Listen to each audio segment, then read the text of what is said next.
अस्सलाम वालेकुम everyone, this is सना। आज का व्लॉग स्टार्ट हो रहा है सुबह के 10 बजे से, क्योंकि आज मुझे वॉशरूम्स की सफाई करनी थी और मैं कंपैरेटिवली जल्दी उठ भी गई थी, तो मैंने सोचा कि आज कुछ एक्स्ट्रा कर लेती हूँ। यानी वो काम जिनको करने में थोड़ा टाइम लगता है और हम उन दिनों की तलाश में होते हैं कि जब हमारे पास टाइम हो और हम अपने एक्स्ट्रा काम कर सकें, यानी कुकिंग और किचन के काम और इसके अलावा स्वीपिंग, मॉपिंग, ये सब काम तो डेली बेसिस पे चलते ही हैं। और इसके अलावा वॉशरूम्स भी ऑलमोस्ट डेली बेसिस पे होते हैं। स्पेशली फ़्लश जो होता है उसको तो हम डेली बेसिस पे साफ़ करते हैं, लेकिन ये जो थॉरो सफाई है इसमें थोड़ा टाइम लगता है। और ये डीप क्लीनिंग होती है तकरीबन महीने में एक दफ़ा या 15 दिन में एक दफ़ा, जबकि बेसन और फ्लश तो डेली का ही मामला होता है। मैंने सोचा कि आज मैं वॉशरूम्स की थोरो सफाई कर लेती हूँ और टॉयलेटरीज़ को भी साफ़ करना होता है। यहाँ पर मैं फ़्लश को साफ़ कर चुकी थी और उसके बाद मैंने यहाँ पर बेसन को साफ़ कर रही हूँ। इसको मैं सिंपली बस सर्फ़ डालकर, जो भी वॉशिंग पाउडर हम यूज़ करते हैं वो डालकर मैंने इसे जाली के साथ वॉश कर लिया था। जबकि फ़्लश में तो वही जो यूज़ होता है हार्पिक, उसके साथ ही वॉश किया था, लेकिन मैं उसे वॉश करते हुए दिखाया नहीं है क्योंकि काम तो काफ़ी होते हैं, लेकिन हर काम को शूट करना मुश्किल होता है। कुछ चीज़ें दिखानी होती हैं, कुछ नहीं दिखानी होती, तो वो काम मैं कर चुकी हूँ पहले ऑलरेडी। और यहाँ पर मैं इसका काउंटर साफ़ कर रही हूँ और इस शेल्फ़ के साथ साथ ये आपको मिरर भी नज़र आ रहा होगा। ये भी काफ़ी डर्टी हुआ हुआ होता है क्योंकि छींटे पड़ते हैं डेली बेसिस पे और इसको साफ़ भी कोई डेली बेसिस पे नहीं किया जाता। इसको मैं ऑलमोस्ट एक हफ़्ते के बाद साफ़ करती हूँ न्यूज़पेपर लेकर, और उससे मिरर काफ़ी अच्छा सा साफ़ हो जाता है। और ये आयशा लोगों का वॉशरूम है और ये ऑलमोस्ट इसका काम पूरा हो चुका है। And now moving to the next task. अब मैं दूसरा वॉशरूम साफ़ करूँगी। इसका भी मैं कमोड ऑलरेडी साफ़ कर चुकी हूँ और ये वाला वॉशरूम इतना गंदा नहीं था क्योंकि ये इतना यूज़ नहीं होता, तो इसलिए इतना ज़्यादा इसको साफ़ करने में टाइम नहीं लगा था। लेकिन फिर भी टाइल्स वगैरह तो गंदी होती ही हैं, तो टाइल्स को इसमें काफ़ी ज़्यादा मुझे टाइम लगा था और मेरे पास ट्राइपॉड स्टैंड नहीं है, उसकी वजह से मैं टाइल की सफाई की जो है वो वीडियो भी नहीं शूट कर पाई हूँ। और यहाँ पर जनाब ये वाला वॉशरूम भी साफ़ हो चुका है और अब मूव करते हैं हम दूसरे वाले वॉशरूम की तरफ।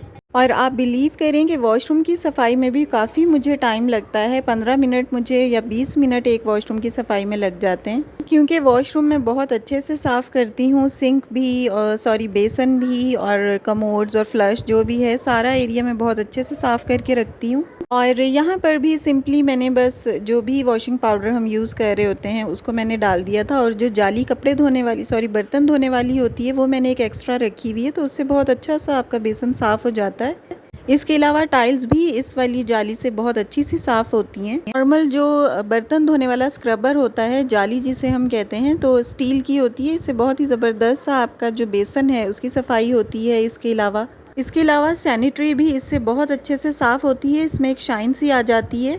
आप अगर कोई स्पेशल सोप वगैरह यूज़ नहीं भी कर रहे तो आप सिंपली वॉशिंग पाउडर यूज़ करें, लेकिन जाली का होना मस्ट है, तो इससे सारी चीज़ें अच्छे से साफ़ हो जाती हैं। तो इस तरह से ये देखें, टाइल्स के ऊपर मैंने थोड़ा सा वॉशिंग पाउडर इस पे लगाया था जाली के ऊपर, और पानी के साथ मैंने इसको वॉश किया है, तो टाइल्स बिल्कुल एकदम साफ़ सुथरी चमक गई थी। क्योंकि वॉशरूम की टाइल्स और फ्लोर की सफाई तो डेली बेसिस पे नहीं होती है, जस्ट बेसन और फ्लश या कमोड वगैरह ही डेली बेसिस पे साफ़ होते हैं। हफ्ते के बाद 10 दिन या 15 दिन के बाद ही टाइल्स और फ्लोरिंग की सफाई होती है, तो इसलिए यहाँ पर मुझे काफ़ी ज़्यादा टाइम लगा था टाइल्स को साफ़ करने में। ये देखें, बिल्कुल अच्छे तरीके से मैं इनको क्लीन करती हूँ, लेकिन फिर भी इतनी हार्ड क्लीनिंग, थॉरो सफाई और इतना टाइम देने के बावजूद भी कुछ स्टेन्स होते हैं जो नहीं उतरते, तो फिर बंदा उनको छोड़ देता है, क्योंकि वो इतने कोई परसिस्टेंट टाइप के होते हैं कि उनकी सफाई मुमकिन नहीं होती, चाहे आप कोई भी डिटर्जेंट या कुछ भी यूज़ कर लें। और एसिड्स वगैरह तो मैंने वैसे भी कभी यूज़ नहीं किए हैं, तो मैं बस ये जो आते हैं लिक्विड्स यही यूज़ करती हूँ। और यहाँ पर मैंने कहा कि चलो थोड़ा सा मैं कमोड की सफाई भी दिखा देती हूँ, लेकिन अंदर से नहीं, तो बाहर से भी मैं कमोड को अच्छे से साफ़ करती हूँ उसी जाली की मदद से।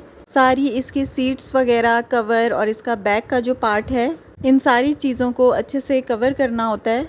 And one more thing, that is चौकी जो यूज़ की जाती है टॉयलेट के वक्त, तो इस चौकी के ऊपर भी मैं डिटर्जेंट डालकर इसको अच्छे से साफ़ कर लेती हूँ, क्योंकि पाँव इसके ऊपर रखने होते हैं, तो ये भी काफ़ी गंदी होती है और इसका काम भी 2 से 3 दिन के बाद ही करना होता है। और इस चौकी की ख़ास बात मैं आपको बताऊं कि अगर आप कमोड यूज़ करते हैं तो इसे ज़रूर यूज़ किया करें, क्योंकि इससे जो भी कॉन्स्टिपेशन के मसले हैं वो नहीं होते। फ्लश पे तो खैर इसकी ज़रूरत नहीं होती, लेकिन अगर आप कमोड यूज़र हैं तो आप इस चौकी का ज़रूर इस्तेमाल किया करें, क्योंकि इससे बॉडी की पोजीशन इस तरह से बनती है कि आपको कॉन्स्टिपेशन का सामना बिल्कुल नहीं होता। और डॉक्टर्स यूजुअली ये रेकमेंड कर रहे होते हैं, specially if you are a commode user and suffering from constipation issues. So जनाब, यहाँ पर हो चुकी थी थोरो सफाई कंप्लीट, और यहाँ पर मैंने इसका फ्लोर भी अच्छे से साफ़ कर लिया था। देखें कितना साफ़ सुथरा और वाइट हो गया है, क्योंकि मैंने टाइम ही इतना लगाया है वॉशरूम साफ़ करने में। बस ऐसा होता है कि बाहर निकलने लगो तो फिर कोई काम याद आ जाता है कि ये रह गया। और अब मैं जब बाहर आने वाली थी तो मुझे नज़र आया कि यहाँ पर तो बिन भी है, तो मैंने इसको भी साफ़ किया और उसके बाद इसको रखा। And this is the final look of my small yet clean washroom. और यहाँ पर हो चुके हैं वॉशरूम्स क्लीन, और मैं अब काफ़ी थकी हुई फ़ील कर रही थी। थकी हुई तो मैं ख़ुद को फ़ील कर रही थी, लेकिन एक माइंड की रिलैक्सेशन हो गई थी कि वॉशरूम साफ़ हो गए हैं और अब 1 हफ़्ते या 10 दिन तक मुझे कोई इसका डीप क्लीनिंग का काम नहीं करना है। और इसकी सैनिटरी भी मैंने साफ़ कर ली थी, लेकिन वीडियो में इसकी नहीं बना पाई थी। As I have told you, I don't have tripod stand. So I am done with all my work, and this is how I clean my washrooms after couple of days. Hope you guys enjoyed the video and get motivated by my this washroom cleaning vlog. क्योंकि cleaning vlog देखकर हमें काफ़ी inspiration मिलती है और इस तरह हम भी अपने काम जल्दी जल्दी और अच्छे तरीके से करते हैं। So this is all about my today's vlog. Video अच्छी लगी हो तो ज़रूर लाइक कीजिएगा, चैनल पर न्यू हैं तो सब्सक्राइब भी ज़रूर कीजिएगा। अपना ख्याल रखिएगा, मिलती हूँ नेक्स्ट वीडियो में। अल्लाह हाफिज़ और टेक केयर।